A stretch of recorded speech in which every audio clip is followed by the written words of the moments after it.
Bonjour à tous et bienvenue dans votre émission Un jour un patrimoine. Alors certes, elle est très jolie, l'église des Anses d'Arlay, mais ce n'est pas d'elle dont nous parlons aujourd'hui. Nous parlons aujourd'hui du cimetière des Anses d'Arlay. Certaines tombes sont encore dans l'enceinte de l'église, d'autres ont dû être déplacées afin d'agrandir le bâtiment. Regardez bien le carrelage qui est au sol, nous allons le retrouver tout de suite avec Karine Rized.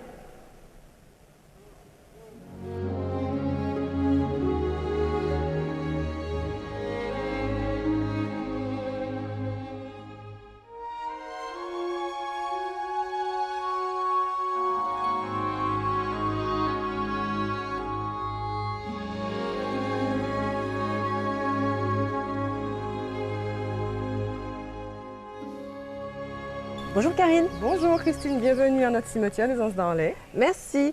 Alors je viens d'évoquer le fait que certaines tombes qui étaient à l'origine dans l'église des Anses d'Arlay avaient été déplacées ici dans le cimetière. Est-ce que vous savez où elles se situent? Alors effectivement, les prêtres sont ici, les prêtres qui officiaient aux Anses d'Arlay et au Diamant.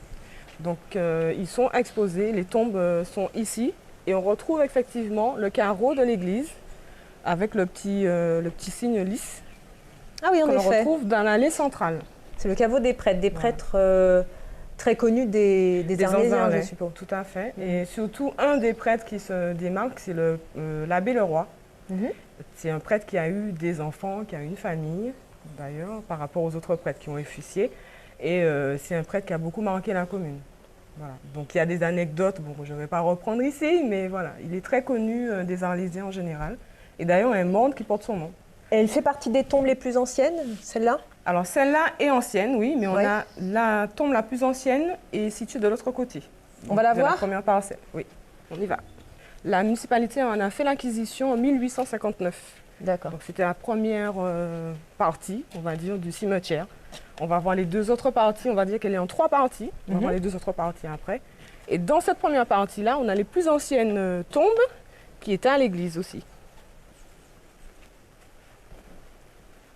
Voilà la tombe dont je parlais. Donc on retrouve bien le carreau, identique à la chapelle curiale, donc les carreaux de l'église. C'est la tombe d'une dame de Persin. Donc c'était une famille de riches propriétaires qui habitaient les Anses d'Arlay. Et voilà, c'est l'une des premières tombes. Avec la tombe qui est là-bas aussi, qui est une tombe de la famille, une descendante de la famille Ayotte. D'accord. Voilà, qui est morte très jeune. Et on voit effectivement, donc on n'a pas le même schéma avec les carreaux de l'église, mais c'est une tombe qui est très vieille puisque la date de décès est 1841 pour la jeune Ayotte. Et on voit bien que la tombe est entourée de fer forgé et surmontée de petits amphores. Donc c'était vraiment... c'était un signe de richesse? Voilà, c'est un signe de richesse par rapport aux autres tombes qu'on va voir par la suite. Il y a une grosse différence entre cette tombe-là et celles qui sont juste à côté. Tout à fait. C'est quoi cette partie? Alors cette partie-là, c'est ce qu'on a appelé l'espace des pauvres, parce que ce sont des tombes à même le sol, pour certaines.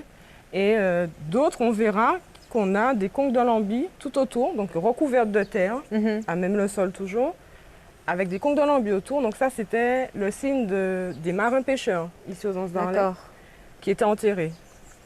Par la suite, on commence à remplacer par du bois pour faire une petite délimitation. Je vais vous montrer une tombe où il y a une dame c'était une figure aussi du Bellay ici, aux Anses d'Arlay. Et bien sa tombe figure juste là. On va la voir. D'accord. Donc en fait, les gens qui sont enterrés ici sont les gens qui ont peu de moyens. Les plus modestes, voilà. Pas forcément les tombes les plus anciennes. Voilà, exactement. Alors voilà, cette tombe-là, donc c'est une des... Elle est morte en 2011. On voit que c'est pas si vieux que ça. Et pourtant, elle est dans l'espace des plus modestes. C'était quand même une figure emblématique du Bellay d'ici. Alors là, nous sommes dans la deuxième partie du cimetière qui a été acquise.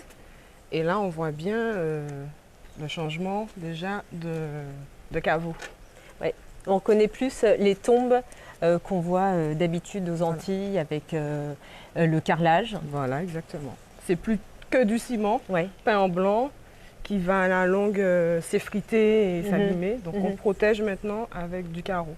On va aller voir maintenant les tombes qui ont une particularité qui a un petit peu disparu. Ce sont les portes-bougies qui se trouvent en bas, à proximité de l'entrée du caveau.